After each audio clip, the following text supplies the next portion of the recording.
Muy buenas tardes a todas y todos los presentes. Les damos la más cordial bienvenida a esta webinar Convenio 190 y Ley 21.643, más conocida como Ley Carin. De entrada les pedimos mil disculpas por los inconvenientes que hayan tenido para ingresar con el link anterior. Les pedimos también que aquellas personas que se hayan conectado en este link que sí es válido, puedan compartirlo a aquellas personas que ustedes sepan que estaban esperando ingresar a esta webinar para poder empezar ya con esta actividad. Hasta el momento tenemos 475 asistentes, habían más de 3.500 inscritas, así que por favor pasen el dato para que puedan aquellas personas interesadas conectarse prontamente. ¿Ya? Esta webinar está organizada por el Departamento de Relaciones Laborales de la Dirección del Trabajo en el marco del plan de difusión de la Dirección del Trabajo respecto de la mencionada Ley Carin. Y además tiene el objetivo esta webinar de difundir información relevante para nuestras y nuestros usuarios en el marco del Convenio 190 de la OIT sobre la violencia y acoso en el ámbito laboral, ratificado por Chile el año 2023 y en consecuencia también la Ley Carin pronta a entrar en vigencia el próximo 1 de agosto de este año, de la cual sabemos hay muchas dudas y esperamos de alguna u otra manera poder resolver algunas de ellas el día de hoy. Para dar inicio a esta webinar, nos acompaña hoy el Director Nacional del Trabajo, el señor Pablo Centeno Muñoz, a quien le damos la más cordial bienvenida y le entrego la palabra. Señor Director, buenas tardes.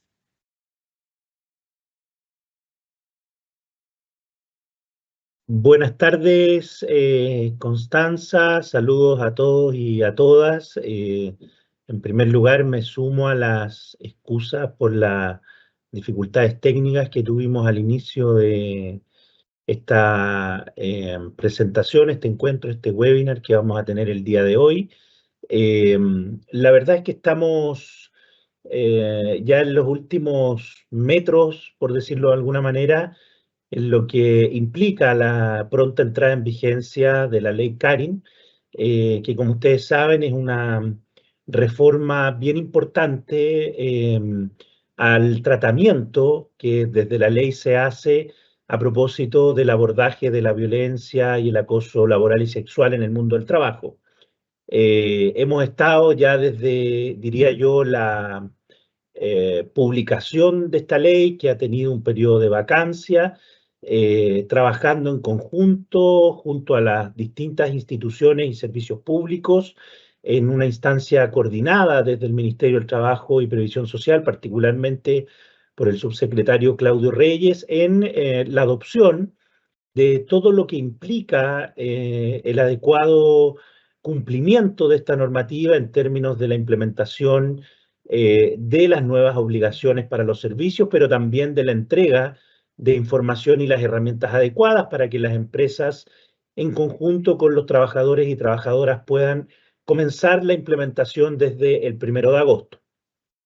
Esta es una ley que evidentemente se enmarca en una primera etapa de abordaje, ¿cierto?, de lo que es el Convenio 190, y que, por cierto, tiene en su historia, en su origen, la lamentable situación ocurrida con Karin Salgado, que además motivó a su hermana Claudia Salgado a incentivar esta lucha por obtener esta legislación y vaya nuestro reconocimiento también institucionalmente, como lo hemos hecho en muchos de estos espacios, a esa lucha, a esa reivindicación que ha hecho ella con este movimiento de No Más Carin y que ha permitido también impulsar esta legislación. Contarles que estamos en general ya en las condiciones adecuadas para la implementación de esta normativa. El gobierno ha cumplido con la emisión de la circular de la suceso, que establece cuáles son, ¿verdad?, los contenidos, requisitos y características que debe tener el protocolo de prevención en el sector privado, en lo que a nosotros evidentemente nos entrega competencia la legislación. También se ha emitido ya, se encuentra publicado en el Diario Oficial del 3 de julio, el reglamento que establece los nuevos estándares en materia de investigaciones y sanciones que deben adoptar también las empresas y, por cierto, también desde el 7 de julio fue emitido el dictamen de la Dirección del Trabajo, que ha establecido, ¿cierto?, cuáles son las nuevas obligaciones, o más bien ha aclarado cuáles son las obligaciones en materia de prevención, investigación y sanción que establece esta nueva legislación.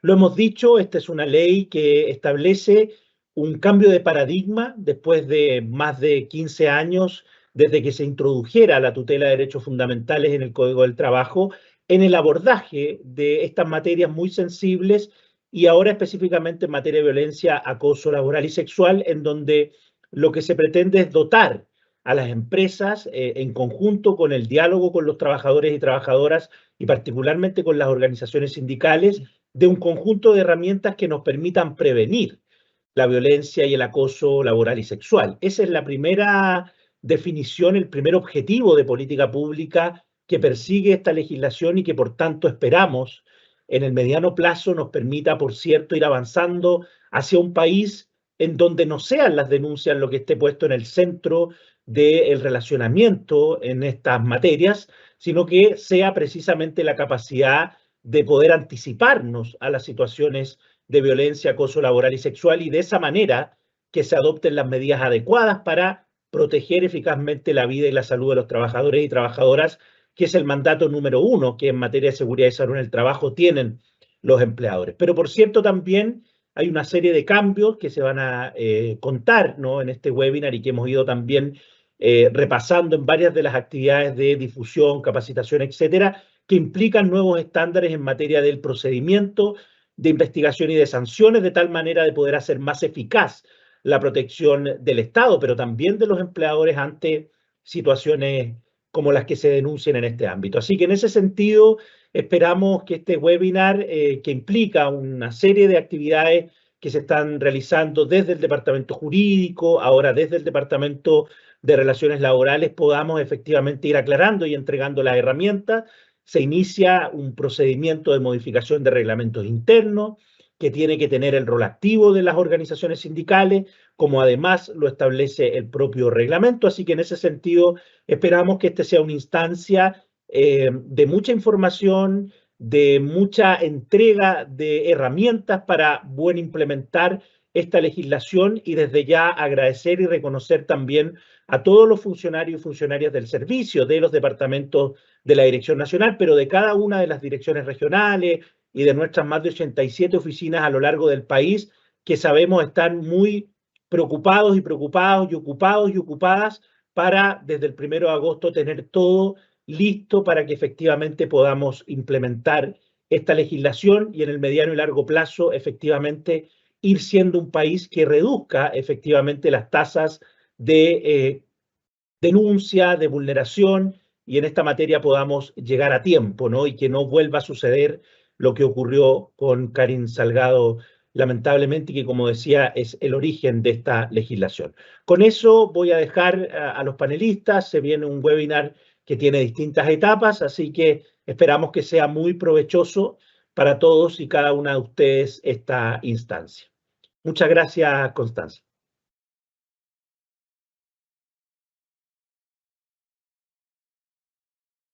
Muchas gracias a usted, director. Agradecemos las palabras del director del trabajo y su disposición, además de estar presente en esta ocasión, que sabemos es muy importante para las y los usuarios que hoy nos acompañan y para los otros también que eventualmente tampoco pudieron conectarse, pero hasta el momento tenemos más de 850 participantes. Insistimos de nuevo en las disculpas correspondientes y compartan el link para aquellas personas que ustedes sepan que están interesadas en esta exposición el día de hoy, la webinar que tenemos preparada para ustedes. Este webinar, les comento, tendrá una duración aproximada de 60 minutos. Contamos con un equipo técnico detrás que estará pendiente de las consultas, además, que vayan surgiendo durante la actividad, durante las exposiciones del convenio 190 y de la ley Karen. Se seleccionarán además también 3 preguntas por cada materia y estas van a ser respondidas por las y los expositores al finalizar la webinar. ¿ya? Así que les invitamos a quedarse hasta el final de esta actividad para que eventualmente puedan resolver las dudas que tengan. De todas maneras, las consultas y respuestas van a estar respondiéndose en la herramienta que ustedes tienen para preguntar las consultas que vayan surgiendo mediante Se Exponga. Quisiera presentar ahora entonces a la primera expositora. Ella es Camila Romero, es abogada laboralista y sindical por más de 13 años. Es licenciada en Ciencias Jurídicas y Sociales de la Universidad Católica del Norte de Antofagasta. Además es diplomada en Derechos Fundamentales y magíster en Derecho del Trabajo y de la Seguridad Social. Actualmente Camila se desempeña como asesora del Gabinete del Director Nacional y es encargada de género de la Dirección del Trabajo. Muy bienvenida, Camila. Te doy la palabra para que comiences con tu exposición.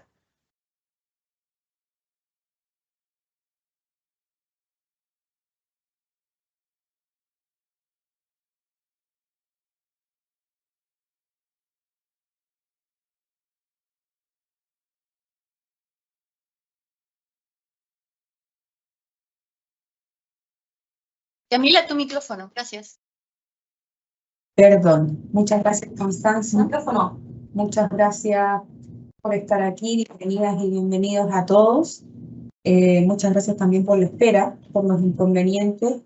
Y bueno, me encomendó el Departamento de Relaciones Laborales de la Dirección del Trabajo hablar sobre el convenio 190 de la OIT sobre la erradicación de la violencia y el acoso en el mundo del trabajo. Y es una materia que a mí me gusta mucho, que es bastante interesante, que es muy innovadora. Es un convenio que es de tercera generación, es un convenio que es no binario, que habla del género, por lo tanto no solamente habla de mujeres, sino que también de toda la población de la diversidad, bisexuales, lesbianas, gays, y además es un convenio que innova en distintas materias. Lo más interesante de este convenio es cómo se propone generar cambios culturales en la sociedad, y no solamente en la sociedad chilena, porque ha sido ratificado por varios países. Entonces, verdaderamente es un avance de la Organización Internacional del Trabajo y de todos los países que lo han ratificado. ¿Qué podemos decir del convenio 190? Denme un chiquitito que estoy teniendo problemas con la... No se me mueve la diapositiva.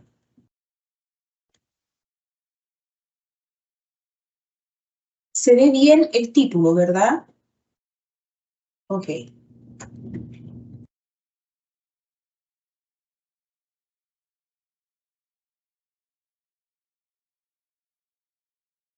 ¿Qué podemos decir? Podemos decir que antes de este convenio 190 existían diversos instrumentos que se referían a la violencia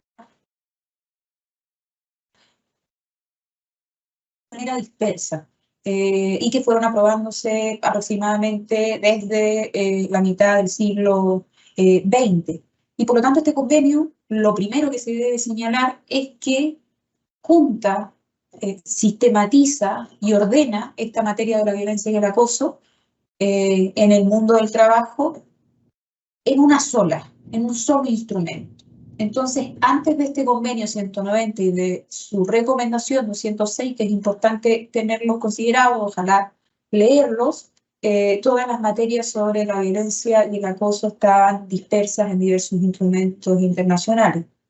Chile ratificó el convenio el 12 de junio del 2023 y por lo tanto entró a regir 12 meses después, es decir, en junio del 2024, un año después.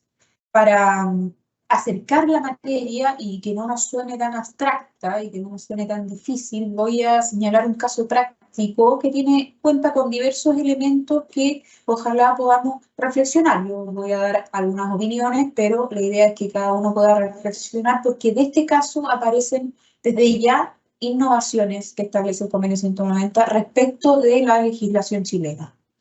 Entonces acá se pone el caso de una persona, Carolina, ha creado un grupo de WhatsApp, es importante tener en consideración un grupo de WhatsApp que reúne a sus compañeros de oficina. Últimamente, después del trabajo, y envía fotografías sensuales, chistes, contenido de mensaje sexual, Nadie le da mucha importancia, pero esta mañana se ha enterado que David, uno de sus compañeros de trabajo, es homosexual.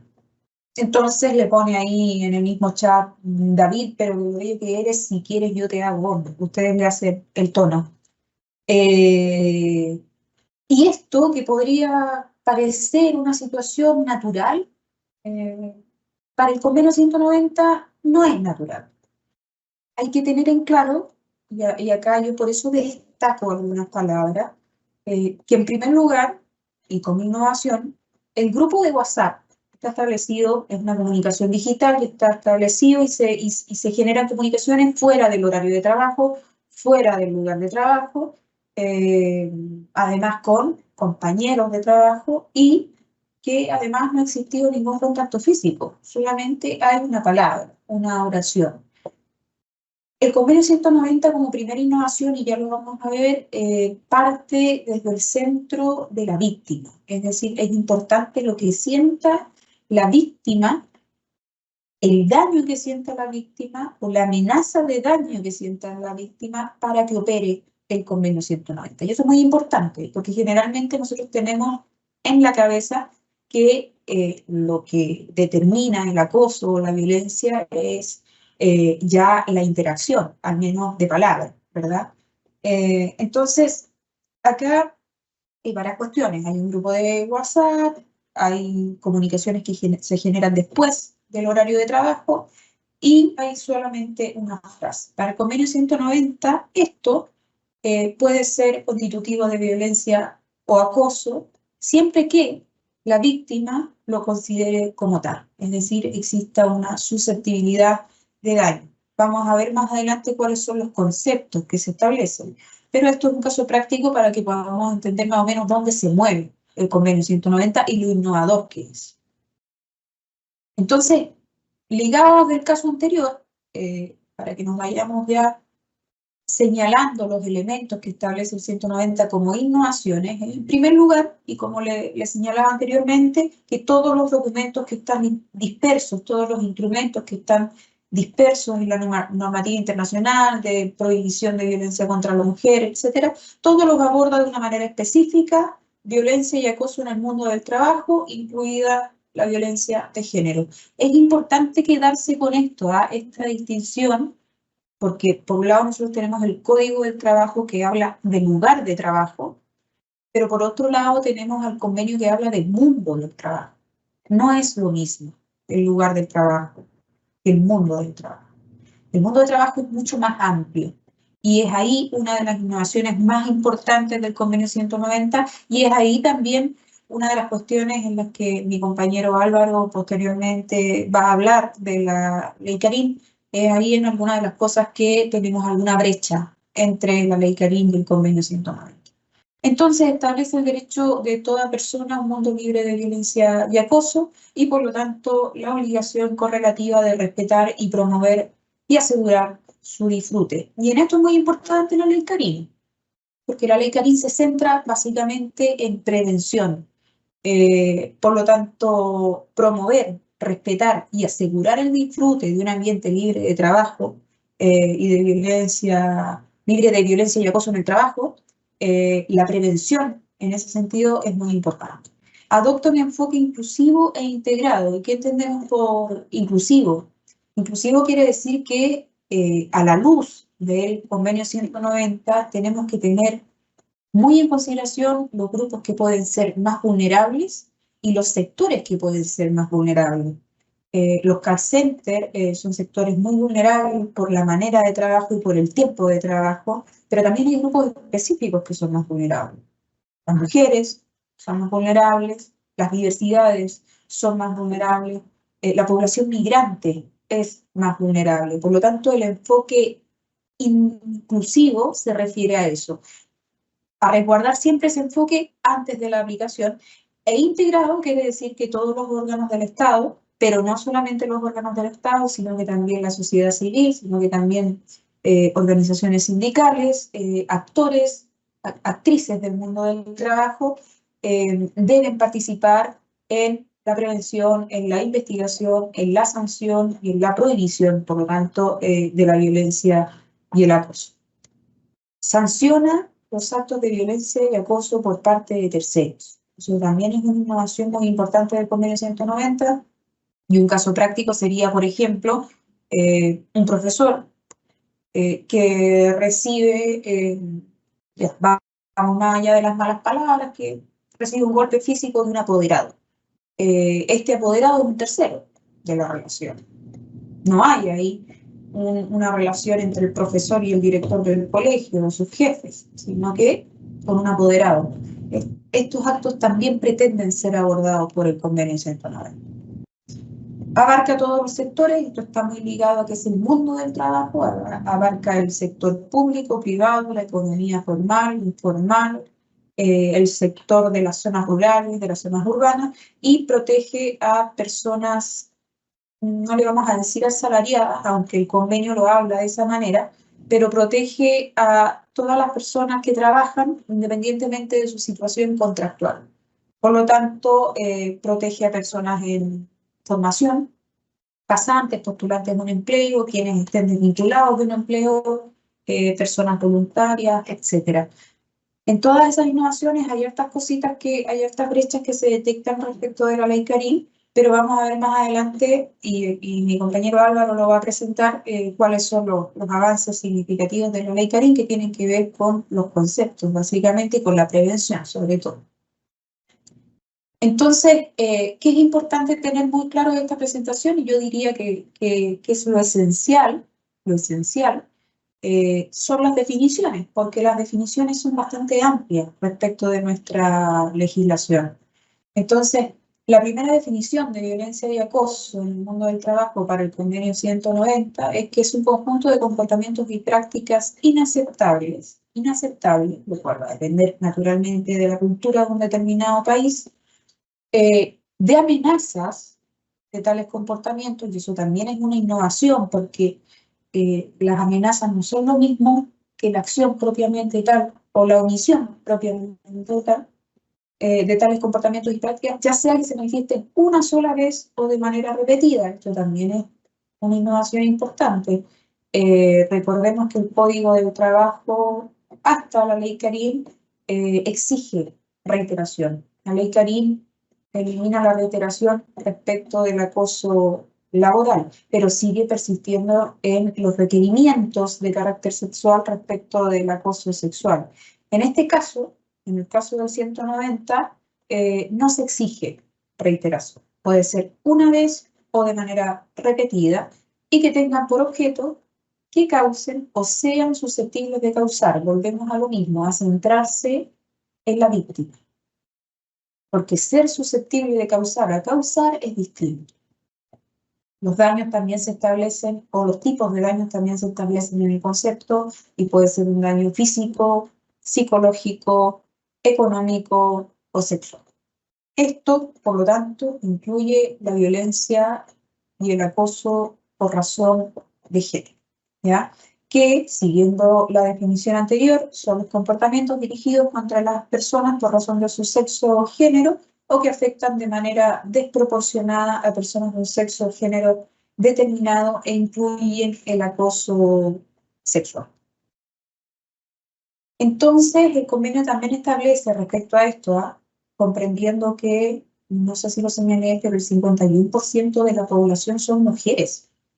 Entonces, si no nos hacemos cargo, bueno, y además, dentro de las estadísticas, son las mujeres o son la población de la diversidad la que más sufre de acoso o de violencia. El convenio entiende esto y no se desliga de medidas de acción positiva que puedan paliar, digamos, esta situación, y entonces establece que se debe considerar que tanto las mujeres como las diversidades han sido históricamente discriminadas, entonces debiendo abordarse todas las circunstancias conexas, subyacentes, las múltiples e interrelacionadas formas en que opera, porque son entre relaciones desiguales de poder o por condiciones sociales, culturales que perpetúan la violencia y el acoso. Esto es muy importante hablar de la perspectiva del enfoque de género. en la situación que se analice y del análisis en concreto. No es lo mismo que sufra violencia o acoso, o más bien que una víctima sienta que está siendo dañada por violencia y acoso si es migrante a que no lo sea, o si es mujer a que no lo sea, o si es cualquiera de las poblaciones que están mucho más susceptibles de sufrir violencia y acoso. Por tanto, una medida natural tendría que ser proteger de mejor manera a esos sectores que son más vulnerables a la violencia y el acoso.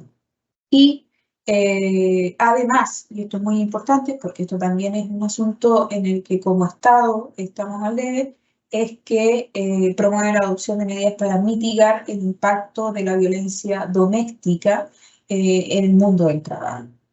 Y esto no solamente, que es lo central, por proteger a la persona y a la dignidad humana, sino también porque la violencia doméstica cuando impacta en el trabajo, impacta también en la parte productiva de las empresas, por si hay aquí empleadores o empleadoras.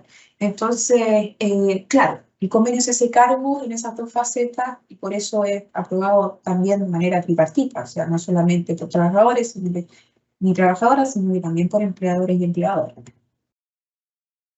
Entonces, como les decía anteriormente, y como abarca el convenio 190, como es tan amplio y abarca todo tipo de situaciones, no solamente en el lugar de trabajo, sino que en relación con el trabajo y como resultado del trabajo, que es algo muy similar a lo que se establece respecto de los accidentes y enfermedades profesionales, es decir, las que ocurren en razón del trabajo o con ocasión del trabajo. Entonces, aborda los espacios públicos y privados, cualquiera de ambos, las comunicaciones relacionadas con el trabajo, lo que hablábamos recién del ejemplo de WhatsApp, los lugares relacionados con el trabajo, si vamos a una cena de la empresa, si vamos a un encuentro deportivo de la empresa o en el casino o en los baños o en lugares dispuestos para el aseo, todos esos lugares pueden ser lugares en que se generen actos de violencia o acoso y no hay ningún problema en que se persiga en ese sentido. En los desplazamientos, no solamente desplazamientos del lugar de trabajo al domicilio y viceversa, sino que también actividades de formación, actividades de capacitación, etcétera. Y al alojamiento proporcionado por el empleador. Todo esto está establecido en el convenio y está muy bien detallado, por eso se le llama también a la lectura. No es un convenio tan largo, es bastante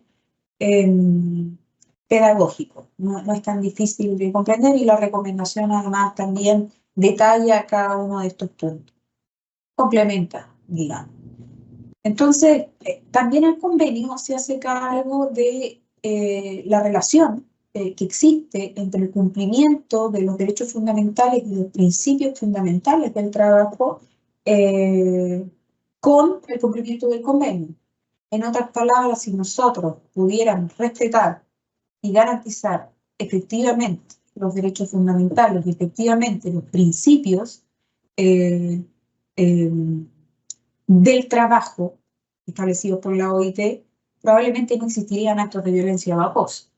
Entonces, da el convenio, junto con la recomendación, 4 cuestiones importantes, 4 principios importantes que hay que intentar garantizar al máximo. Primero, la libertad de asociación y la libertad sindical. La libertad sindical en su triple aspecto, el derecho de asociarse o no, el derecho de negociar colectivamente y el derecho a huelga. Esto es particularmente importante para el cumplimiento del convenio 190. Recordamos que el convenio 190 ya entró a regir en el siglo, ya es una norma internacional, ya puede servirnos como principio, ¿ya? Independientemente de que falten algunas cuestiones que no están establecidas en la ley y cuyo gran avance es la ley Karim, pero un avance. Entonces, la libertad sindical juega un rol fundamental, porque las organizaciones sindicales pueden, desde ya, negociar colectivamente y establecer medidas que puedan prevenir y que puedan también garantizar la vida, la salud y la seguridad de los trabajadores y las trabajadoras. y la negociación colectiva es una forma, la arreglada, la no arreglada. Entonces, en este sentido, los actores, hablábamos de principio inclusivo e integrado, los actores sociales son muy importantes a la hora de hacer cumplir un convenio internacional, porque recordemos que el cambio cultural lo hacemos todos. La eliminación de todas las formas de trabajo forzoso u obligatorio, eso también es un punto que la OIT, aunque no lo creamos que exista, existe, también es un punto que la OIT destaca a resguardar. La abolición efectiva del trabajo infantil, que lamentablemente sigue existiendo, aunque no lo veamos y aunque se esconda, sobre todo en las aplicaciones de Internet de compra y venta de artículos muy baratos. Y, por supuesto, la eliminación de la discriminación arbitraria en materias de empleo y ocupación, lo que se traduce todo en fomentar el trabajo seguro y decente. ¿Cuáles son las obligaciones del Estado? Y esta es como, digamos, la parte un poquito más tediosa de la presentación, pero solamente las hago remitiéndome también al principio de libertad sindical de recién. Es importante que tengamos claras las obligaciones del Estado para que sepamos qué es lo que podemos exigir del Estado y qué es lo que podemos exigir como trabajadores y trabajadoras organizados sindicalmente. Y son muchas las obligaciones que podemos exigir desde ya, que podemos reivindicar desde ya. Uno es que tiene que prohibir el Estado legalmente la violencia y el acoso. El convenio 190 es bien enfático en establecer, no recuerdo si lo dice el convenio o la recomendación, pero la recomendación establece expresamente que es un principio de tolerancia cero a la violencia y el acoso. O sea, no solamente avanzar en la prohibición, sino que es tolerancia cero, y por lo tanto eso se puede exigir desde ya. Prohibir legalmente la violencia y el acoso está prohibida en Chile, sí, pero en la práctica es necesario que los actores puedan garantizar dicho principio, y para eso está concebida también la organización sindical. Adoptar una legislación y políticas que garanticen el derecho a la igualdad y a la no discriminación en el empleo y la ocupación, considerando que existen grupos más vulnerables a la violencia y el acoso. Y en esto volvemos al principio que les señalaba, al principio inclusivo. Es decir, hay que considerar que existen grupos más vulnerables que otros. Y en esos análisis, el análisis más concreto que puede hacer una organización dentro de la empresa es la organización sindical.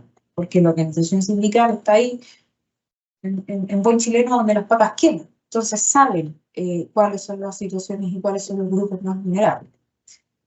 Reconocer los efectos de la violencia doméstica y mitigar su impacto en el mundo del trabajo.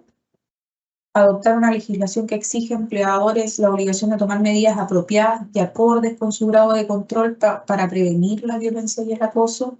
Porque es importante señalar que las facultades que tiene el empleador, facultades de disposición, de control, todas las facultades que tiene de establecer, de imponer obligaciones, están limitadas por los derechos fundamentales de los trabajadores y de las trabajadoras. Entonces, también en esas medidas que se establezcan para prevenir, para sancionar, para investigar la violencia y el acoso, es importante tener en cuenta que hay que resguardar que el límite son los derechos fundamentales de los y las trabajadoras, y ahí nuevamente es importante el rol que juegue la organización sindical. Adoptar una estrategia integral de prevención y combate a la violencia y el acoso, y con integral volvemos al principio que habíamos visto, el enfoque es inclusivo e integral, y integral quiere decir que todos los órganos del Estado deben participar y deben coordinarse en la erradicación de la violencia y el acoso, y establecer mecanismos de control de la aplicación y el seguimiento de los mecanismos existentes. Por lo tanto, esto implica que las políticas deben estarse revisando constantemente para ver las posibilidades de mejora y los errores que se puedan corregir. No es algo, la erradicación de la violencia y la acoso no es algo que podamos decir hoy día, mira, se va a erradicar con tales medidas, sino que es algo que tenemos que ir revisando conjuntamente con la sociedad. Velar porque las víctimas tengan acceso a las vías de recurso y de reparación de medidas de apoyo seguros, equitativos y eficaces. prever sanciones, y ya de alguna manera están prevenidas en el Código del Trabajo. El Convenio 190 también establece opciones, pero con la ley Karina ahora, con el protocolo, también se establecen medidas, y también empleadores y organizaciones sindicales pueden en conjunto elaborar otras medidas. Y ahí es muy importante tener en cuenta la realidad de la empresa. Proteger la privacidad y confidencialidad de las personas involucradas, esto es claro. Tratándose de la violencia y el acoso, hay que asegurar sobre todo la no revictimización, esto es muy importante. Garantizar el derecho para alejarse del trabajo sin represalia en caso de que existan motivos razonables de que exista peligro para la vida, la seguridad y la salud de los trabajadores o las trabajadoras, y velar porque la Dirección del Trabajo, nosotros y otras autoridades pertinentes estén facultadas para actuar en casos de violencia y acoso, pudiendo exigir la aprobación de medidas inmediatas o la interrupción de la actividad laboral si es necesario. Esto de alguna manera ya está establecido en el Código del Trabajo en el artículo 184 y 184 bis. El empleador está obligado a tomar todas las medidas que sean necesarias para proteger eficazmente, y esa palabra eficaz es muy importante, la vida, la seguridad y la salud de los trabajadores, y el 184 bis da alguna facultad al trabajador que se encuentre en peligro inminente. De alguna manera ya está. Hay que seguir avanzando, sí, en las facultades de la Dirección del Trabajo para poder intervenir en aquellos casos. Desarrollar herramientas, orientaciones, actividades de sensibilización, educación, formación en forma accesible, según proceda. Reconocer la importancia de las autoridades públicas respecto de las personas trabajadoras de la economía informal, y esto es un asunto en el que estamos bien al debe, quizás no por voluntad, sino que por la dificultad que tiene el sector informal de ser abordado. Si es informal, hay poco dato, hay poco contrato, no hay contrato, la verdad. Entonces, es una materia compleja que, claro, que debe abordarse, y debe abordarse desde la autoridad pública.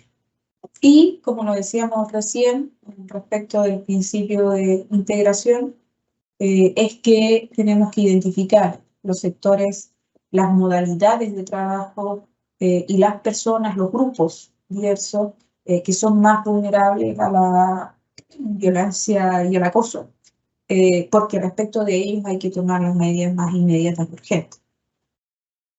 Todo ello en consulta, y se ha reiterado en esta exposición, en consulta con las organizaciones sindicales. Es muy importante el rol que juega, porque la organización sindical es la que conoce la problemática que ocurre dentro de la empresa, y probablemente a ella llegan también las denuncias. Un trabajador o una trabajadora se siente muy desprotegido si es que no es su organización sindical la que lo respalda o la que lo representa. Solo, cada uno por su lado, es muy difícil poder actuar frente a estos casos, sobre todo porque ya hay una situación de vulnerabilidad. Entonces, para terminar, solo señalar que el Convenio 190, luego de todo lo que hemos dicho, pero además por una cuestión de paradigma, es muy importante para poder llevar adelante los cambios culturales que nuestra sociedad requiere. Y nos está exigiendo lícitamente ser más fraternos, ser más humanos con los otros, con las otras, y poder entender que existen casos en que las violencias son más sutiles. Y en eso es necesario cambiar para construir una sociedad más justa y más digna. Y por lo tanto, quiero terminar con este mensaje de Krishnamurti, que un poco, a mi juicio, sintetiza todo lo que este Convenio 190 de la Organización Internacional del Trabajo quiere avanzar. Hay violencia cuando usamos una palabra denigrante, cuando hacemos gestos para denigrar a otra persona, hablando de gestos, cuando obedecemos porque hay miedo. La violencia es mucho más sutil, mucho más profunda. Entonces, hagamos la reflexión posterior a esta presentación, de la presentación de mi compañero, de si hemos sido objeto de violencia o si nosotros mismos hemos dañado alguna vez o violentado o acusado a alguien sin saberlo, solamente porque estamos en la máquina común del automatismo y bueno, de esta sociedad también que está un poco cada día más violenta. Así que con eso termino. Connie, muchas gracias. Muchas gracias a todos y a todas por escucharme.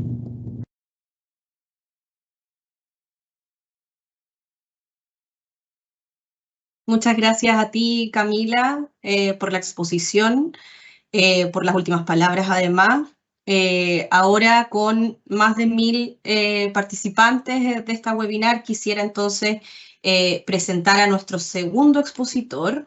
Él es Álvaro Rojas y nos va a exponer sobre la ley Karin. Ya, Álvaro es abogado titulado de la Universidad de Chile, es profesor del proyecto de litigación de la Universidad Católica, ha sido relator en distintas escuelas sindicales y programas de formación sindical también, y actualmente se desempeña como funcionario de la Unidad de Derechos Fundamentales de la Dirección del Trabajo. Bienvenido, Álvaro, te doy la palabra para que comiences con la exposición del ICAR.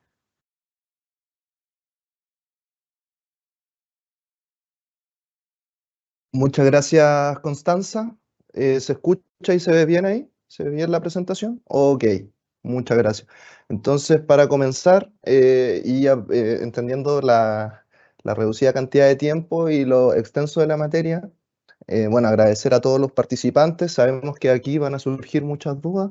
Hay una parte en donde se pueden estar estableciendo algunas preguntas, ya que vamos a estar intentando responder con el equipo que está presente y eventualmente también al final de la presentación, sí, cuando estemos, denme un segundito, ahí está, ahí se ve bien, ya. Al final de las presentaciones también van a haber una posibilidad de respuesta, ya para responder preguntas. Específicamente voy a hablarles sobre Ley Karin, ya esto ya entra en vigencia en 2 semanas más, el 1 de agosto. No solamente tenemos que tener presente la Ley 21.643, sino que también el reglamento del trabajo. Sí, espérame un segundo, que estoy...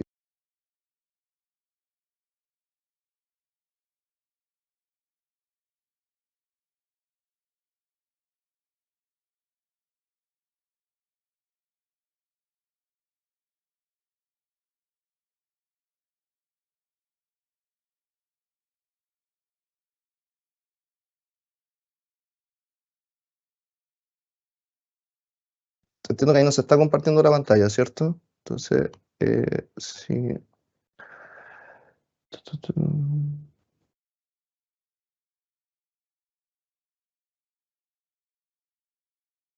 Ahí sí se está compartiendo y ahí sí se está compartiendo en modo presentación, ¿sí? Ok, ok, ya. Ahora sí. Ahora sí. Continuar y disculpen estos inconvenientes técnicos que hemos tenido, pero ha salido todo un poco más complejo de lo que habíamos pensado. Entonces, como señalaba, no solamente estamos hablando de la ley 21.643, sino que tenemos que tener en cuenta el reglamento del Ministerio del Trabajo, que es el reglamento número 21, que salió el 4 de julio, hace un par de semanas atrás, la circular de la suceso, la número 3813. Esta circular es bastante importante porque contiene muchas de las obligaciones que van a tener las empresas. Y un poco esta presentación, entendiendo que ustedes en gran mayoría son dirigentes sindicales o pertenecen al mundo sindical, es fundamental entender cuáles son las nuevas obligaciones que van a tener la empresa a propósito de Ley Karin para que ustedes justamente puedan ejercer el rol fiscalizador y de exigir el cumplimiento de esta normativa. Y en la circular de la suceso en particular se establece sobre todo lo que corresponde a las medidas de prevención que deben adoptar las empresas respecto a los trabajadores y los distintos riesgos que se van observando. Además, tenemos que considerar el dictamen de la Dirección del Trabajo, que es el 369-19, que esto salió a fines del mes de junio. Solamente comentarle algunos datos que aparecen ahí, para que ustedes tengan entiendan cuál es la magnitud de los casos de acoso y violencia, ¿ya? Entre el año 2021 y el año 2023 se realizaron aproximadamente 4.900 denuncias presuntivas de acoso laboral. Y de esas denuncias solo de acoso laboral, más de la mitad fueron interpuestas por mujeres, y mujeres de sectores específicos de la economía, que son el sector comercio, el sector educación, el sector administración y el sector servicio. Y a propósito del acoso sexual, la tendencia es aún mayor en el sentido de que existe un grupo de personas, de trabajadoras, que son las mujeres, quienes se ven afectadas particularmente por las situaciones de acoso y de violencia, ya que el 95% de las denuncias de acoso sexual son presentadas por mujeres, ¿ya? ¿Cuáles son las principales modificaciones que realiza la ley Carin? Y las vamos a agrupar de esta manera. Primero, son las modificaciones a las definiciones legales que se establecen. Segundo, la obligación de prevenir, ¿ya? Y tercero, la obligación de investigar y de sancionar. No nos vamos a detener tanto en cada una de ellas, pero vamos a especificar las que consideramos más importantes, sobre todo para el ejercicio de la actividad sindical que tienen ustedes, ¿ya? Entonces, acá. Respecto a las definiciones legales, aquí nos debemos centrar principalmente en la incorporación de algo que es totalmente novedoso, que es la perspectiva de género, y se dan algunas modificaciones en las definiciones de acoso laboral y se agrega la violencia en el trabajo. En este sentido, y entendiendo que Camila ya lo comentó un poco más en extenso, y para no ser reiterativo, solamente señalar que la perspectiva de género es una forma de ver la realidad, de analizar la realidad, y con esto siempre aclarar que no se trata, esto no es un tema de hombres contra mujeres, mujeres contra hombres, etc. No, eso es una caricatura ridícula de este tipo de temas. Lo que importa con la perspectiva de género es que al momento de analizar una situación, y analizar una vulneración, una conducta de acoso sexual o acoso laboral, yo tengo que entender al momento de mirar esta realidad de que existen situaciones de base que hace que para las mujeres vean desproporcionadamente afectada su situación laboral en relación a los hombres, ¿ya? Mayormente son las mujeres las que se ven desproporcionadas, y aquí implican los estereotipos de género, ya toda la discriminación de género que yo puedo entender. Entonces, la idea de la perspectiva de género, y vuelvo a reiterarlo, no se trata, esto no es una guerra de sexo en términos caricaturescos, sino se trata de entender que en la realidad existe un grupo de personas que se encuentra desproporcionadamente afectada por los estereotipos y por la violencia de género, ¿ya? Un poco esa es la idea. No nos vamos a detallar este punto porque creemos que hay otras cosas más importantes que comentar. Respecto al acoso sexual, y aquí siempre lo importante, más allá de la definición legal, es que implica primero que existe un requerimiento de carácter sexual no consentido, es decir, aquí lo fundamental es el consentimiento de la persona que recibe este comentario. Ya, si esa persona no está de acuerdo o no está de acuerdo con recibirlo, no ha dado ningún tipo de señal o de indicación de que puede recibir este tipo de comentario, ya estamos en una situación de acoso sexual, ya que se trata de que no se está consintiendo este tipo de comentarios o acciones por parte de otra persona, ¿ya?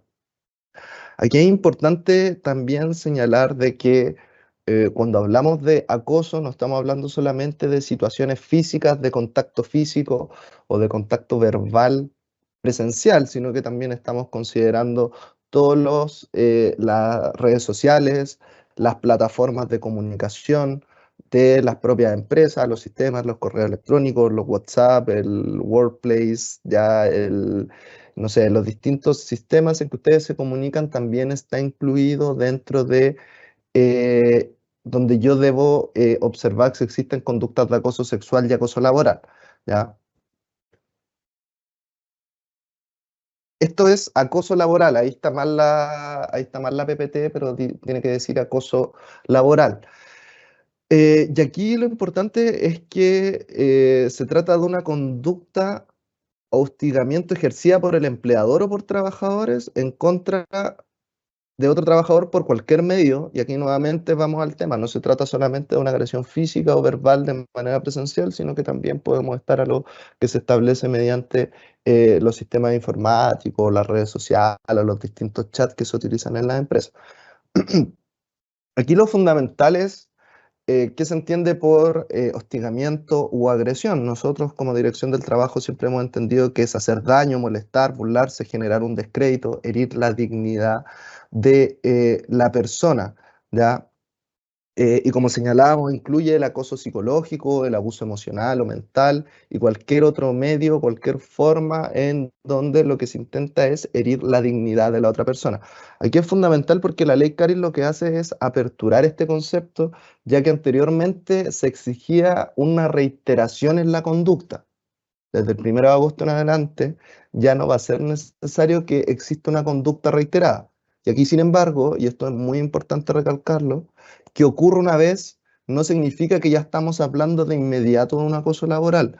¿Y por qué? Porque todo acoso tiene que tener asociado un grado de gravedad o de daño importante de cierta magnitud, ¿ya? Y aquí es bastante contextual. ¿Los sobrenombres podrían ser considerados una burla y una forma de acoso laboral? Sí y no, va a depender del contexto, ¿ya? Si estamos en una oficina en donde existe una vestimenta formal, existe un trato formal, ¿ya? Es probable que asignar y nombrar a una persona con un sobrenombre en ese lugar, sí estamos hablando de un acoso laboral y sí se produce una gravedad suficiente, ¿ok? Por otro lado, si nos vamos a otro sector, por ejemplo, estamos en una faena de construcción, ¿ya? Que pongan un sobrenombre ahí, pareciera que no es tan, ¿ya? Abusivo respecto a la persona que le ponen ese mote o le ponen ese sobrenombre. Obviamente siempre va a haber que analizar el contexto, la situación específica, cómo lo recepciona la persona, cómo lo entiende el entorno. Son distintos factores que yo tengo que considerar para determinar si existe acoso laboral o no. Pero, y reitero la idea, depende del contexto y el contexto me determina la gravedad de la situación. Ya, entonces, por ahí han andado dando vueltas en algunos medios, redes sociales, cuáles son conductas que se pueden o no se pueden hacer cuando va a entrar en vigencia la ley Caris. Ya, eso no es tan cierto, ya, porque siempre va a tener que analizarse un caso en específico para determinar si eso es acoso o no es acoso. ¿Y a qué me refiero? Por ejemplo, y vamos a seguir hablando en ejemplos mejor, ¿ya? Quizás para entenderlo de mejor manera. Si en una reunión, o sea, si un día llega y una jefatura no me saluda, ¿ya? Por más que ahora la definición de acoso laboral implica que dice que se manifieste una vez, que no me saluda el jefe una sola vez, puede que no tenga la gravedad suficiente para ser considerado un acoso laboral, ¿ya? Entonces, hay ciertas conductas que sí van a necesitar reiteración para determinar la gravedad, ¿ya? Entonces, eso también para que, porque esto no se puede transformar de una u otra forma en que cualquier situación puede ser considerado un acoso laboral, ¿ya? Vamos a continuar con el concepto de violencia en el trabajo, que este es un concepto novedoso, y aquí lo importante es tener claro de que la violencia en el trabajo tiene relación con la violencia de terceros ajenos a la relación laboral, ya que no tienen ningún tipo de relación conmigo ni con el trabajo, ¿ya? Es decir, si estoy en un régimen de subcontratación, aquí no estoy hablando de violencia en el trabajo, el régimen de subcontratación, ¿ya? Se entiende también incorporado como parte del trabajo porque existen relaciones, etcétera, etcétera, existe una regulación específica. Aquí estamos hablando de violencia de terceros ajenos a la relación laboral. Estamos hablando de usuarios, de proveedores, de clientes, ¿ya? De, por ejemplo, apoderados en los casos de los colegios, ¿ya? De pacientes en los casos de hospitales, es decir, de quién está utilizando el servicio o quién provee situación, ¿ya? Y aquí, en relación a la violencia en el trabajo, las exigencias que se le hacen al empleador son básicamente exigencias de que tiene que tener todas las medidas de resguardo y adecuadas para que prevenir y no ocurran estos actos de violencia que perjudiquen a los trabajadores. Entonces, aquí la responsabilidad de la empresa es netamente, casi exclusivamente preventiva, en el sentido de que tiene que prevenir de que, por ejemplo, aquellas personas que trabajan en atención de público o expuestas al público, obviamente están más expuestas a una violencia de terceros que quien trabaja en la bodega de la misma empresa, ¿ya? Y esos son factores de riesgo que yo tengo que considerar al momento de establecer mi protocolo de prevención. Más adelante vamos a hablar de eso. Y esos protocolos de prevención tienen que diferenciar y establecer cuáles son los riesgos específicos de cada función. Y así, por tanto, la gente que maneja dinero, que se encuentra expuesta con los clientes, con los usuarios, obviamente están más expuestos a la violencia en el trabajo por parte de terceros que alguien que trabaja en otro lugar. Y eso lo tiene que considerar la empresa. Y por eso les comentaba, el foco de esta presentación va a ser las obligaciones que tiene la empresa para que ustedes tengan la capacidad de exigirla y saber dónde tienen que buscar y dónde tienen que leer para poder ir a exigir el cumplimiento de estas obligaciones. Como les comentaba acá al principio, son tres, podemos agrupar tres las modificaciones. La obligación de las definiciones que incorpora la ley CARI, perdón. Las definiciones legales, que ya revisamos las principales, que son perspectiva de género, violencia en el trabajo, acoso laboral, acoso sexual, ¿ya? Segundo, las obligaciones preventivas, y estas son exclusivamente del empleador. ¿Ya? El protocolo de prevención, el deber de informar y la atención psicológica temprana. Ahora vamos a ir a esto, ¿ya? Para que retomemos acá, ¿ya? Entonces, en términos prácticos, los empleadores van a tener dos obligaciones principales con la entrada en vigencia de la ley CARI. Y estas dos obligaciones van a tener que estar en el reglamento interno. Primero, es un protocolo de prevención. Y segundo, es un procedimiento de investigación y sanción. Ambas cosas van a tener que ser incorporadas en el reglamento interno. De ahí derivan muchas otras obligaciones, ¿ya? El cumplimiento del protocolo, cuáles son las medidas del protocolo, la revisión, la participación, etcétera, etcétera, etcétera. Pero de aquí a estos primeros meses, en concreto, lo que tienen que hacer las empresas es básicamente incorporar este protocolo de prevención e incorporar un procedimiento de investigación de acoso sexual, laboral y violencia en el trabajo. Actualmente, dentro de todas estas cosas nuevas, las empresas solamente tienen la obligación de tener un procedimiento de investigación de acoso sexual, ¿ya? Ahora va a tener que ser investigación de acoso sexual, laboral y violencia en el trabajo y además el protocolo de prevención, ¿ya? Eso como primera cuestión. El proceso de elaboración de este protocolo se señala en los instrumentos, tanto en la ley, el reglamento, la circular, todas estas cosas que les comentaba al principio, se señala que este protocolo debe ser considerada la participación de los trabajadores, ya sea a través de las organizaciones sindicales o también a través de los comités paritarios de higiene y seguridad. Lo importante es que exista una participación por parte de los trabajadores en la creación de este protocolo. Así también las empresas van a poder contar con la asistencia técnica de las mutualidades. Ya eso es importante también para que no pueden tener la excusa de que no saben cómo hacerlo, no tienen la capacidad, no tienen el tiempo. ¿Ya? ¿Por qué? Porque existe una asistencia técnica por parte de las mutualidades que, bueno, en sus páginas de internet ya tienen facilitado un modelo de protocolo de prevención, un modelo de procedimiento de investigación. Entonces tampoco tienen la posibilidad de excusarse en la falta de recursos en este sentido, ¿ya? ¿Qué es lo mínimo que debe contener el protocolo de prevención? Todo esto está muy detallado en la circular de la Suceso, de la Superintendencia de Seguridad Social. El contenido mínimo es, primero, identificar los peligros y la evaluación de los riesgos psicosociales, ¿ya? Segundo, cuáles son las medidas para prevenir y controlar tales riesgos.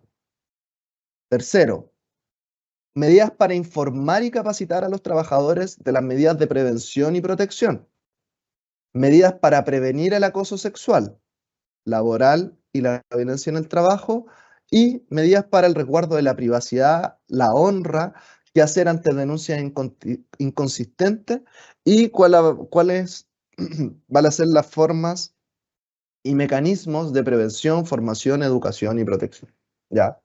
En términos concretos, ¿ya? El protocolo de prevención, ¿ya?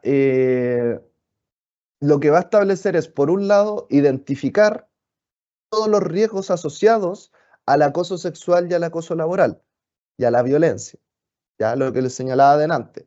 Hay gente que está más expuesto a la violencia que otra, hay grupos de trabajadores que están más expuestos al acoso sexual que otro grupo de trabajadores. Todas esas cuestiones las tiene que tomar en consideración el protocolo de prevención, y además se establecen obligaciones, que es lo que vamos acá, que es la obligación de informar, ¿ya? Informar a los trabajadores, ¿qué cosa? Semestralmente, cuáles son los canales para denunciar, es decir, los trabajadores tienen que saber dónde ellos pueden denunciar, de qué manera pueden denunciar y cuáles son las instancias para denunciar, ¿ya? Y por eso tiene que haber una información o capacitación permanente respecto de la información que me tiene que entregar el empleador. Y cada 6 meses tienen que estar diciendo, de alguna manera, ¿ya?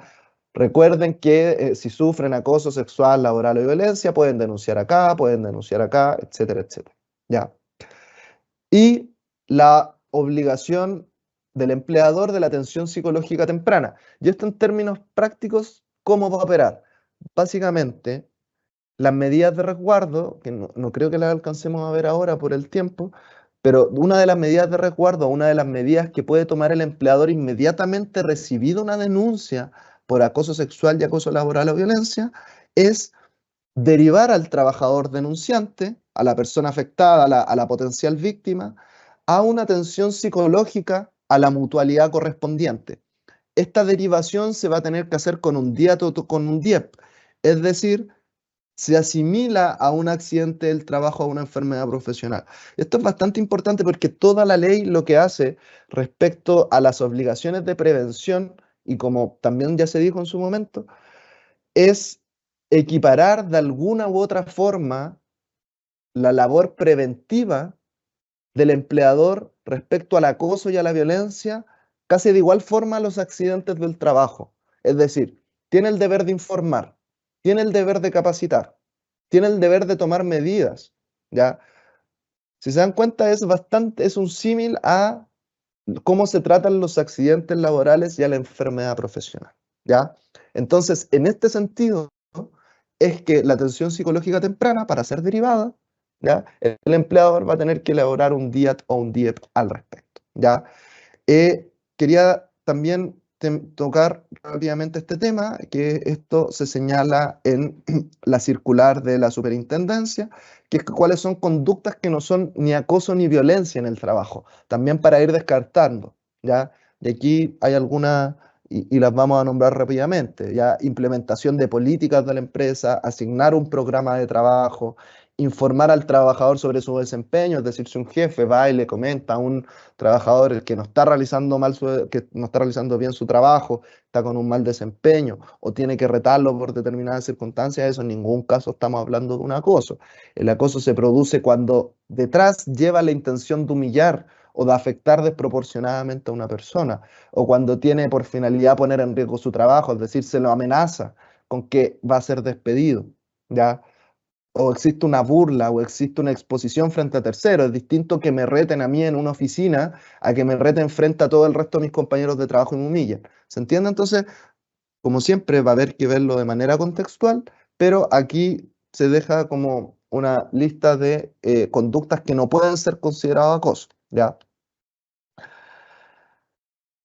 Y vamos, ya para finalizar y de manera bastante rápida, vamos a centrarnos acá, ¿ya? El procedimiento, estamos acá en el punto 3, la obligación de investigar y sancionar, ¿ya? Se establece un procedimiento de investigación que debe estar incorporado en el reglamento interno de la empresa.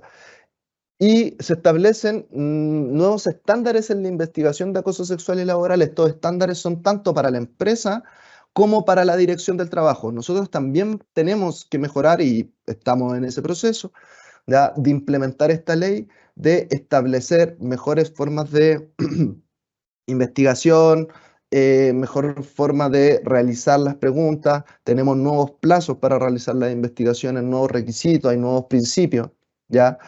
Y todo esto, y nos vamos a centrar exactamente, porque ya entiendo que me queda muy poco tiempo, en esto, ¿ya? ¿Cuáles son como algunas nuevas cosas que incorpora en términos de procedimiento, de dónde, y prácticos, cuestiones prácticas, es dónde va a poder poner la denuncia el trabajador o trabajadora? La puede poner en la empresa o la puede poner directamente en la dirección del trabajo. ¿Puede asistirlo un dirigente sindical? Sí, puede asistirlo un dirigente sindical. Va a necesitar siempre la autorización, ya idealmente siempre con la firma, desautoriza la representación, o a poner la denuncia en nombre de. En términos prácticos, aquí en el servicio, en la dirección del trabajo, si se quiere representar por parte de un dirigente sindical, esa denuncia se tiene que hacer de manera presencial en la oficina, porque de manera virtual solamente se van a poder interponer denuncias a nombre personal, ¿ya? Eso es bastante importante. Bueno, y ustedes saben, los que tienen ya más trabajo sindical, que hay asistentes laborales específicos en las inspecciones del trabajo que los atienden a ustedes, ¿ya? Y esa va a ser la manera en que se van a ingresar las denuncias cuando ustedes quieran, como dirigentes, representar a alguno de sus socios en alguna de estas denuncias, ¿ya? La denuncia que es presentada internamente en la empresa va a tener que llevar esta denuncia y tiene 30 días para realizarla, y posteriormente nos tiene que derivar a nosotros como dirección del trabajo para que nosotros revisemos dicha investigación. Sin embargo, esta revisión es meramente formal, ¿ya? Esto es lo que señala la ley y señala el reglamento. Nosotros no podemos meternos en el fondo y si hizo bien o no hizo mal. Lo que vamos a revisar es los antecedentes, el expediente, y si tiene coherencia lo denunciado con lo declarado por los testigos, con las sanciones impuestas, etcétera, ¿ya? Entonces, en ese sentido, bueno, ahí hay una serie de detalles de dónde conviene o no conviene presentar la denuncia, ya respecto a los plazos, que ustedes siempre, esos son parte de la estrategia que ustedes pueden adoptar como sindicato. Esto ya es, con esto termino, ya Constanza, con esta lámina que es específica respecto de cuáles son ciertas obligaciones que tienen las organizaciones sindicales y los dirigentes sindicales, y que se establece en el artículo 9 del reglamento del Ministerio del Trabajo, del reglamento del 4 de junio del año 2024. Primero es que velar porque los procedimientos de investigación se ajusten a las directrices del reglamento. Es decir, ustedes siempre pueden estar encima para que estas fiscalizaciones, o sea, para fiscalizar y estar atento a que los procedimientos de investigación se realicen de manera correcta. Segundo, representar a las personas involucradas, como habíamos señalado. Tercero, ustedes pueden aportar información o antecedentes o a los hechos denunciados. De hecho, están un poco obligados a hacerlo porque todos tienen el deber de colaborar con la investigación. Es decir, si cualquiera se les pide que declaren o que comenten si vieron o supieron algo, ustedes van a tener que colaborar en este sentido y también van a poder aportar información, ¿ya? Esas son las tres principales obligaciones que se señalan. Y ya, el resto, si salen algunas preguntas, lo podemos responder ahí. Muchas gracias. Y Constanza, ya te dejo la palabra.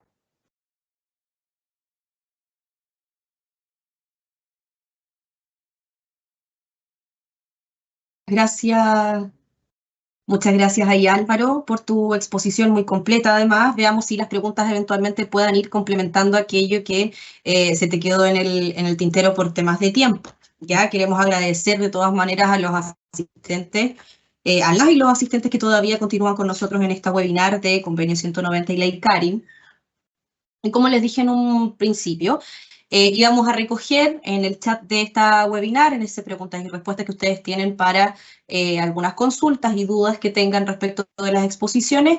Nosotros íbamos a recoger algunas y tenemos 3 preparadas para cada uno de los expositores. Entonces, quisiera primero empezar por Camila Romero, que expuso sobre el convenio 190, y tengo algunas preguntas aquí de nuestros y nuestras auditores. La primera dice así. Concretamente, ¿cómo afecta la entrada en vigencia del convenio 190 en nuestro trabajo? Camila. Gracias, Connie. Concretamente afecta en que el convenio 190 junto a su recomendación van a ser guías de interpretación para concretar la entrada en vigencia de la ley Karim. Yo lo señalé en algún momento de la presentación que esto es todo un paquete. El convenio 190 es como el ideal a alcanzar, es como la estrella, digamos. Y la ley Karim es un primer paso en ello. Por lo tanto, van a haber disposiciones en la normativa, que es la que se señala Álvaro, disposiciones en el Código del Trabajo que se tienen que cumplir, y esas se pueden interpretar a la luz del convenio 190. Por supuesto que van a haber más obligaciones naturalmente del Estado en ir complementando ciertas cosas y ciertas brechas que se detectan entre la ley Karim y el 190. Pero más allá de eso, si las organizaciones sindicales, los trabajadores y las trabajadoras tienen claro el contenido del convenio 190 y de su recomendación, ya pueden comenzar a negociar materias que van más allá, inclusive, de la ley que está escrita en nuestro país, que es la ley Karim. Concretamente, por ejemplo, si nosotros tomamos en consideración que el convenio 190 establece que hay que centrarse en el daño que pueda estimar la víctima respecto del comportamiento de otro, eso lo podemos aplicar basándonos en estos principios fundamentales. Ustedes que son la mayoría de organizaciones sindicales saben del convenio 87 del 98 que tienen que ver con la libertad sindical. Operadores jurídicos, nosotros, yo como abogada, Álvaro, generalmente en las demandas establecemos también los convenios internacionales como guías de interpretación. Por lo tanto, en dos cosas afecta, o en tres, digamos. Primero, se aplica la ley Karim desde el 1 de agosto, con la interpretación a la luz del convenio 190, y en tercer lugar, el Estado tiene que tomar las medidas para que podamos seguir avanzando en la implementación del convenio, tal como se hizo con la ley Karim. Hasta ahí mi respuesta, Con. Muchas gracias, Camila, por tu respuesta. Otra de las personas conectadas en la webinar el día de hoy pregunta, más bien dice, hola, se me produce una paradoja, dice, que siendo algo que busca la igualdad, se trate de manera distinta por cada grupo, es decir, étnico, sexual, etc. En términos generales, creo que confunde la difusión de la presentación, dice. ¿Puedes mencionar, Camila, sobre eso?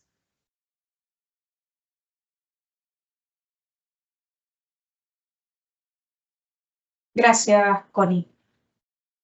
A ver, la igualdad es un concepto que naturalmente se basa en relaciones de igualdad. Es decir, nosotros aplicamos medidas iguales a quienes están en igual posición. Y las medidas no pueden ser iguales a quienes están en desigualdad de posición.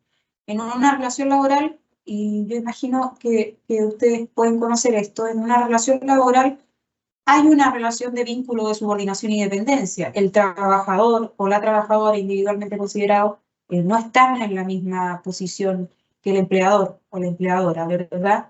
Hay una situación desigual. Esa situación desigual la intenta corregir la libertad sindical. La organización sindical intenta equilibrar esas posiciones, ¿verdad? Hay, además, dentro de este mundo del trabajo, trabajadores y trabajadoras que se encuentran en situación más vulnerable que otros, porque son migrantes, porque no se les brinda el mismo trato porque son mujeres, o porque no se les brinda el mismo trato porque son gays, lesbianas, o porque son trabajadoras de casa particular, por ejemplo, y por lo tanto esos grupos, o bien, no son esos grupos, sino que se basan en los sectores en que trabajan.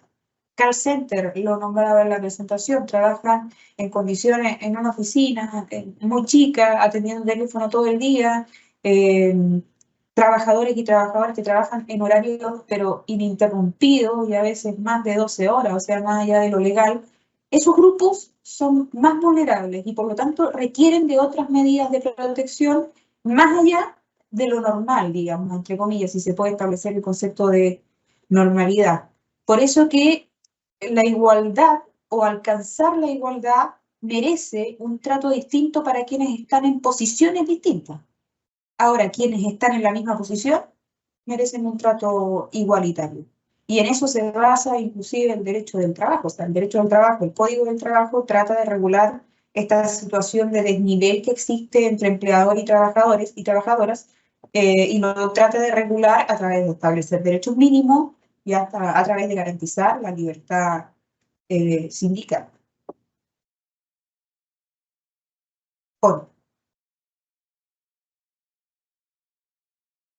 Muchas gracias, Camila, por tu respuesta.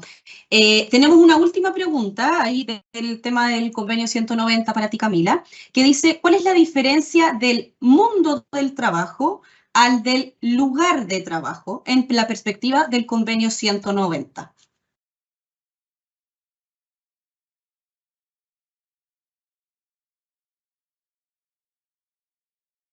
Gracias, Poli. Bueno, esta es una de las innovaciones más importantes del convenio y a la vez uno de los desafíos más importantes para el Estado y también para las organizaciones, para la sociedad civil, para todos, porque el lugar de trabajo solamente implica los lugares donde la persona desarrolla sus funciones.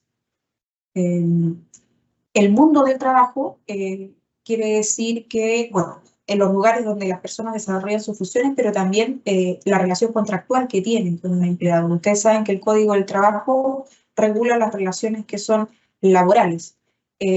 Cuando el convenio 190 aspira al mundo del trabajo, es que quiere incluir a todas las personas que trabajan independientemente de su situación contractual. Estamos incluyendo inclusive a esos vendedores ambulantes que trabajan, pero que no tienen una relación contractual, en especial con alguien. Y por eso es que se llama, por el convenio 190, a las autoridades públicas a responder por este mundo laboral que no necesariamente tiene una contraparte. Pensemos, por ejemplo, aunque existen ya sentencias favorables para los trabajadores de Uber, de Rappi, de todas estas aplicaciones, y ya existen sentencias de los tribunales de justicia que establecen una relación laboral en eso, pero en algún momento no estaba tan claro. Bueno, ese es mundo del trabajo. Los vendedores ambulantes también son mundo del trabajo. Es decir, trabajan, pero no está tan claro que tengan un empleador como contraparte. Por eso el convenio 190, como gran desafío, se pone, oye, tratemos de proteger a todas las personas que trabajan.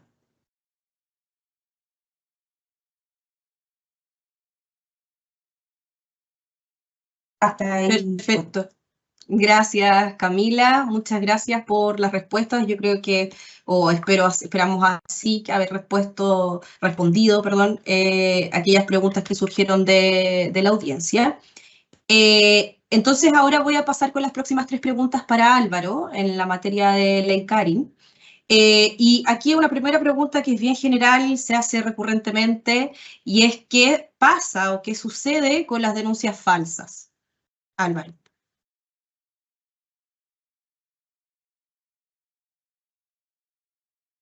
Gracias, Constanza. ¿Qué ocurre con las denuncias falsas? ¿Ya? En principio, lo que señala la ley, la ley primero no hace ninguna referencia a la denuncia falsa, ¿ya? Y por tanto debiésemos entender que inicia un procedimiento de investigación y si la denuncia es falsa, por tanto ese procedimiento no va a llegar a ningún puerto. Primer asunto, ¿ya? Segundo, la ley no establece nada respecto a las denuncias falsas. Lo que habla son respecto a las denuncias inconsistentes.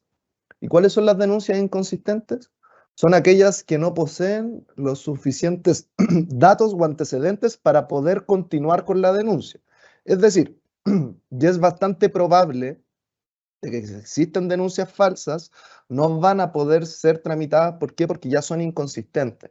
Es decir, faltan datos, faltan antecedentes, dónde ocurrió, cuándo ocurrió, quién lo realizó, ya una serie de situaciones. ¿Ya?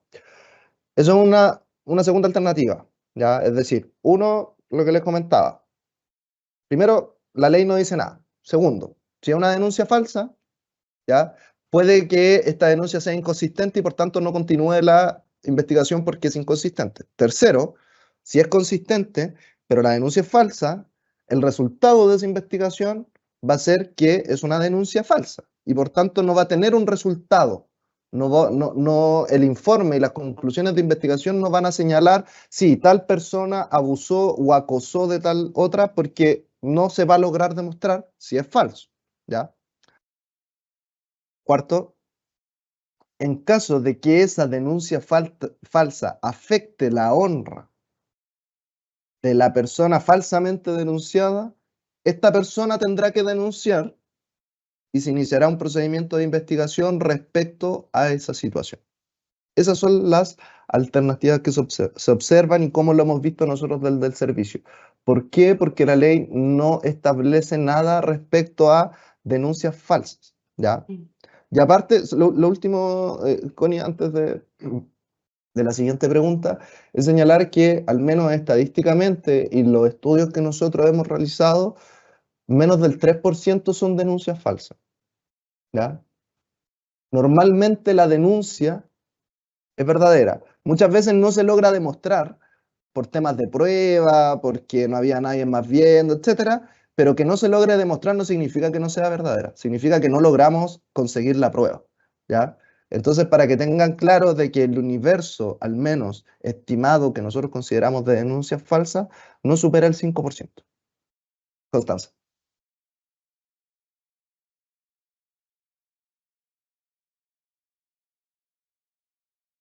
Muchas gracias, Álvaro. Creo que queda muy, muy claro y probablemente se relaciona, y creo que la respondes además en el punto 1 de la respuesta de la pregunta primera, y dice esta pregunta, la segunda: ¿cómo aplicará la ley en los casos que las pruebas no sean muy claras, sin testigos y sin pruebas, en el caso que el acoso o violencia sea por ambas partes entre dos personas de distinto o igual sexo?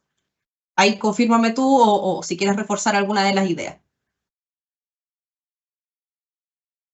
Ya, sí, me gustaría reforzar algunas ideas porque es una pregunta que tiene varias alternativas. Primero, el tema es, si no hay prueba, es el mismo problema que tenemos actualmente, ¿ya? O sea, lo importante para determinar que existe un abuso, un acoso o una vulneración general de derechos fundamentales, ¿ya? Es la prueba que tenemos a disposición. Eso no cambia, ¿ya? Es decir, nosotros tenemos que generar prueba de alguna manera, ¿ya? Y eso siempre, uno cuando habla con dirigentes, con sindicatos, con gente que está con problemas, siempre les va diciendo, vayan dejando registros de que están teniendo problemas, envíen un correo con copia tanto, da lo mismo que no se lo respondan, porque va quedando cierto registro de que eso ocurrió.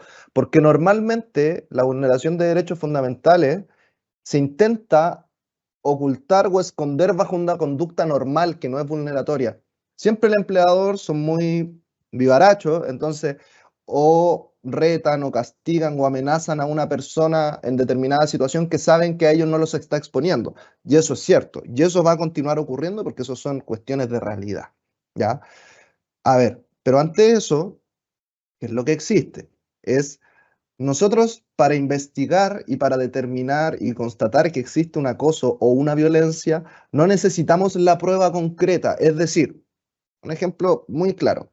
Si nosotros vemos a una compañera de trabajo que sale llorando de la oficina del jefe y estuvieron encerrados 20 minutos y sale llorando directamente al baño, yo no necesito saber que adentro pasó algo, ¿ya?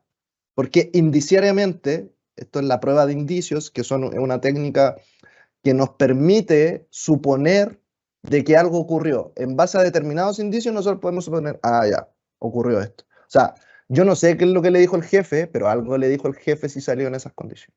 ¿Ya? Y eso lo junto con otro tipo de situaciones y tengo una cuestión. Esa es la forma de poder salvar el hecho de que no encuentro la prueba concreta, porque eso va a seguir pasando. ¿ya? Yo creo que con eso está... Y después tenía otras cosas en la pregunta, pero creo que ya escapaban para otro tipo de temas. Constanza. Perfecto, Álvaro. Mil gracias por la respuesta y por el detalle, además, que yo creo que para la audiencia, los usuarios y usuarias es bien importante. Hay una tercera pregunta que dice, parte con el convenio 190, dice, en relación al convenio 190, como trabajadores, ¿qué tipo de medidas se pueden exigir al empleador para el resguardo de nuestra integridad por parte de clientes? Ya dice que tienen casos de acoso de clientes donde la empresa nos responde que no se puede hacer nada. Preguntan si esto aplicaría para la ley Karin y cómo puede ser abordado desde ahí.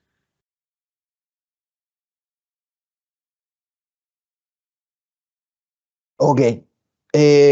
Bueno, el caso de esa pregunta es casi el ejemplo clásico que uno da de cómo va a operar la Karin. Ya justamente el empleador ahora no puede excusarse de que no tiene la capacidad de hacer nada respecto a ese tercero. Porque claro, lo que nosotros buscamos y lo que ustedes tienen que buscar como dirigentes no es que a ese tercero externo se lo sancione. Lo que yo tengo que buscar es que mi trabajador lo protejan de que esas situaciones no ocurran. ¿Ya? Entonces, con la entrada en vigencia de la ley, y como les señalaba, apunta mucho, y yo creo que es la mayor potencia que tiene la ley, más allá de la investigación y todo eso, sino es la capacidad preventiva que tiene que tener el empleador respecto a estas situaciones. Por tanto, si tengo un cliente que acosa permanentemente a una persona y la va a ver, el empleador tendrá que tomar las medidas para eso.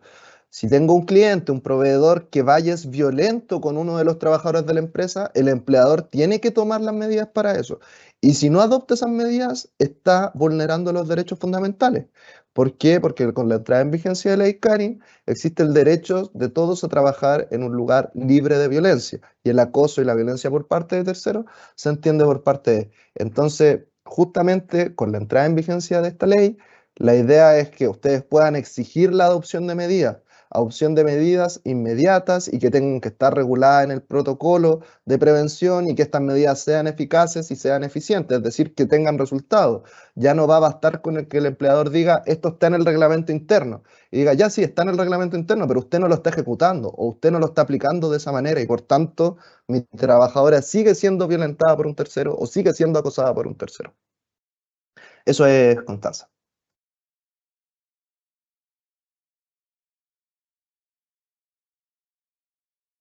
Súper, Álvaro, muchísimas gracias. Y te voy a dejar aquí la última pregunta porque creo que también se linkea también con la respuesta anterior. Y un usuario o usuaria nos dice cómo escala esta ley. Me refiero a primero denunciar con el empleador y aplicación de protocolos internos o directamente con la inspección del trabajo. Esto dice porque eventualmente el empleador puede actuar como juez en determinados casos. ¿Esto es así, Álvaro?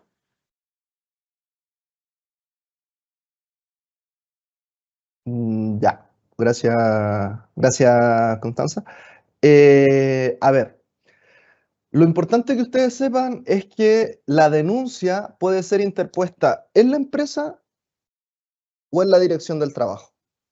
Esa es una decisión que va a tomar el denunciante. ¿Ya? Tiene derecho a hacer ambas cosas. Si denuncia en la empresa, a su vez la empresa tiene la decisión de llevar internamente la investigación, y ahí sí, efectivamente, la empresa tiene que investigar y posteriormente concluir. Y por tanto se podría entender que actúa como juez y parte, pero en verdad lo importante ahí es que si se trata, por ejemplo, de aquellos empleadores o jefaturas que tienen representación del empleador, de aquellos que están establecidos en el artículo 4 del Código del Trabajo, ya sean dueños, accionistas, etcétera, ellos no pueden, la investigación no puede ser interna en la empresa, ahí sí o sí la tienen que derivar a nosotros. ¿Por qué? Porque se entiende que son jefaturas de tan alto nivel de que es imposible que quien investigue vaya a ser objetivo en ese sentido. Porque dentro de los principios que incorpora esta ley, los principios para la investigación, para el procedimiento de investigación, se encuentra la objetividad y la imparcialidad. Es decir, la empresa tiene que ser imparcial al momento de investigar. Son obviamente entendible todas las dudas que tengamos a propósito de si la empresa va a ser parcial o no al momento de investigar. Pero por eso la ley es que establece este derecho alternativo al denunciante a denunciar internamente en la empresa o denunciar en la inspección del trabajo, ¿ok? Y si denuncia internamente en la empresa y la empresa lleva internamente la investigación y la empresa concluye esa investigación, nosotros, como inspección del trabajo, posteriormente vamos a revisar esa investigación. Ahora bien, la diferencia es que esa revisión nosotros no vamos a entrevistar a los testigos, no vamos a entrevistar al denunciante ni nada, sino vamos a tomar el expediente que hizo la empresa, nos va a derivar a nosotros revisamos si ese expediente cumplió con las formalidades mínimas, si es así, vamos a observar o no observarlo. Si encontramos que la empresa lo hizo mal en determinadas circunstancias, que lo hizo suficientemente mal, nosotros vamos a iniciar un procedimiento de investigación porque observamos que la empresa no lo hizo adecuadamente. ¿Ya? Connie, yo creo que con esa respuesta, o sea, hay una serie de detalles más, pero ya son del procedimiento. Sí, me imagino. Igual, de todas maneras, quiero agradecerte a ti, Álvaro, agradecer también a Camila por sus exposiciones y además por aclarar las dudas que tenían las usuarias y usuarios, las personas conectadas el día de hoy. Y decirles que igual, de todas maneras, vamos a seguir haciendo este tipo de actividades, webinar. Les pedimos nuevamente disculpas también por los inconvenientes técnicos que tuvimos el día de hoy. Vamos a hacer todo aquello necesario para que las próximas webinars y actividades, encuentros que tengamos en esta materia salgan de manera fluida y les permita a ustedes además entrar y conectarse mucho más fácilmente. Les dejo igual invitadas e invitados a revisar la página web del servicio, que tiene información relevante respecto de las materias que revisamos el día de hoy. La página web es dt.gov.cl y que estén muy atentas y atentos a las novedades que vamos a tener en esta materia y otras, porque se vienen capacitaciones, una serie de difusiones como esta, como la webinar, y otras a nivel nacional de manera presencial también. Y agradecerles finalmente a todas y todos por la participación en esta webinar y desearles una muy buena tarde, que estén muy bien. Muchas gracias por conectarse el día de hoy.